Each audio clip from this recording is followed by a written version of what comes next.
عدالت کی طرف سے مقرر friend of court Salman Safdar نے سابق وزیر اعظم کی صحت سے متعلق اپنی رپورٹ عدالت میں جمع کرا دی ہے، پڑھ کر سنائی گئی ہے۔ رپورٹ کے مطابق بانی پی ٹی آئی کی دائیں آنکھ کی بینائی 15% رہ گئی ہے۔ بار بار کہنے کے باوجود 3 ماہ تک آنکھ کا معائنہ نہیں کروایا گیا۔ رپورٹ کے مطابق جیل میں تنہائی کے باعث ان کی ذہنی صحت متاثر ہو رہی ہے۔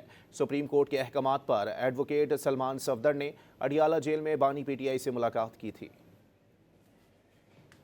Friend of court barrister Salman Safdar نے بانی پی ٹی آئی کی جیل میں حالت سے متعلق سپریم کورٹ میں رپورٹ پیش کر دی، جس میں بتایا گیا کہ بانی پی ٹی آئی کو دائیں آنکھ سے 85% نظر آنا بند ہو گیا ہے۔ سپریم کورٹ میں دوران سماعت پیش کی گئی رپورٹ میں کہا گیا کہ آنکھ کے فوری معائنے سمیت ذاتی معالجین سے چیک اپ کرانے کی اجازت دی جائے، تاہم سفارش کی گئی کہ اگر ذاتی ڈاکٹر دستیاب نہ ہو تو کسی ماہر امراض چشم سے فوری طبی معائنہ کرایا جائے۔ رپورٹ کے مطابق بانی پی ٹی آئی نے عدالتی معاون سے ملاقات کے دوران بتایا کہ گزشتہ 3 ماہ سے ان کی آنکھ کی بیماری کو سنجیدگی سے نہیں لیا گیا۔ رپورٹ میں بتایا گیا ہے کہ پیمز اسپتال کے ماہر چشم ڈاکٹر محمد عارف کو معائنے کے لیے بلایا گیا۔ معائنے میں آنکھ میں بلڈ کلوٹ کی تشخیص ہوئی۔ رپورٹ کے مطابق 2 سال سے ان کے دانتوں کا معائنہ نہیں کرایا، باقاعدہ بلڈ ٹیسٹ بھی نہیں کیے جا رہے۔ سہولیات کے حوالے سے رپورٹ میں نشاندہی کی گئی کہ بانی پی ٹی آئی کو قید تنہائی میں رکھا گیا اور ان کے سیل میں موجود ٹی وی غیر فعال ہے۔ کتابوں کی فراہمی کا حکم دینے کی سفارش کی گئی۔ رپورٹ میں ریفریجریٹر جیسی بنیادی ضرورت کی فراہمی کی بھی سفارش کی گئی۔ رپورٹ میں یہ بھی دعویٰ کیا گیا کہ بانی پی ٹی آئی کو وکلا سے ملاقات کی اجازت نہیں دی جا رہی۔